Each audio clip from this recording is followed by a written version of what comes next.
ఎన్టీఆర్ జిల్లా జగ్గయ్యపేటలో కూటమి ఆధ్వర్యంలో రంగా విగ్రహం ముందు కేక్ కట్ చేసి వేడుకలు చేయగా టీడీపీ కూటమి ఆధ్వర్యంలో ఎమ్మెల్యే రాజగోపాల్, మాజీ మంత్రి నెట్టెం రఘురాం, జనసేన బీజేపీ నేతలు రంగా విగ్రహానికి పూలమాలలు వేసి నివాళులు అర్పించి అన్నదానం చేశారు.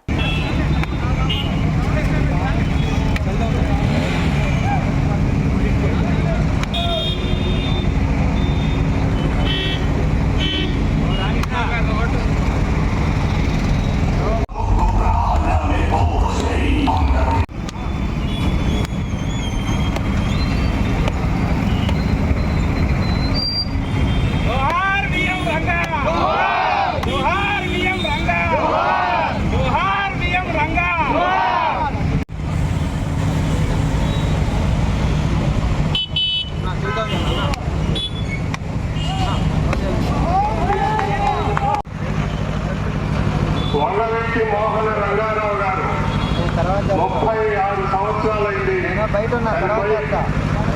77వ జన్మదినోత్సవం. 36 సంవత్సరాలుగా చూస్తా ఉన్నాం. వంగవీటి మోహన రంగా ఆ యొక్క శబ్ద తరంగాలు లక్షలాది మందిని ఈనాటికి కూడా ఉద్విగ్నతకి గురి చేస్తా ఉన్నాయి. అంటే ఎన్ని లక్షల మంది మీద ఆయన ప్రభావం చూపారు అనడానికి ఇది ఒక ఆత్మాడమని నేను అంటా ఉన్నా. సామాన్య కుటుంబంలో జన్మించి పేద బడుగు వర్గాల మధ్యనే పెరిగి ఆ రకంగానే ఉన్నతిని సంపాదించి మరి విజయవాడలో శాసనసభ్యుడిగా ఎన్నికై మరి ఒక ప్రత్యేకమైనటువంటి పరిస్థితుల్లో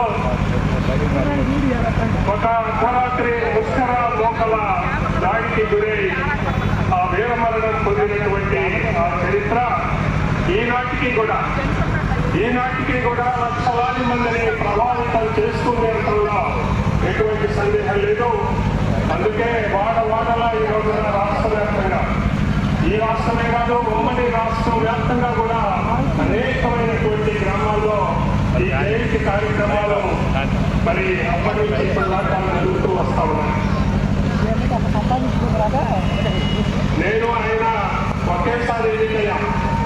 1985లో నేను ఆయన ఒకేసారి ఎన్నికయ్యాం. శాసనసభలో మరి అనేక మార్లు మేము మాట్లాడుకోవడం కూడా జరిగింది. విజయవాడకి సంబంధించినటువంటి అనేకమైనటువంటి సంఘటనల్లో ఒక రకంగా నన్ను ఆయన మరి మోహన్ యొక్క 77వ జన్మదినం జరుపుకుంటా ఉన్నాం. ఇక్కడ విజయ ప్రజలందరూ కూడా ప్రత్యేక ముఖ్య అతిథులు గౌరవనీయులు నెట్టెం రఘురాం గారికి, శ్రీకృష్ణదేవరాయలు కమిటీ సభ్యులందరికీ, అదేవిధంగా జన సైనికులకు, తెలుగుదేశం కార్యకర్త కుటుంబ సభ్యులందరూ పేరుపై నమస్కారం తెలియజేస్తా ఉన్నాం.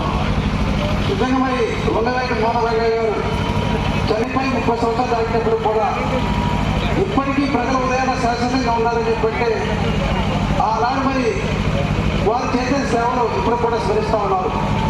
పేదవాళ్ళ కోసం ఇప్పటికి కూడా వంగవీటి తిరిగే ప్రతి ఒక్కరు కూడా గుర్తుకొచ్చింది వంగవీటి రంగా గారు.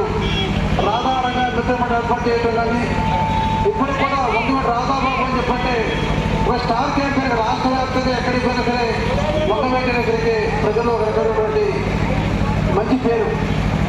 అందువల్ల ప్రతి ఒక్కరు కూడా మనిషి శాశ్వతంగా లేకపోయినా సరే భౌతికంగా లేకపోయినా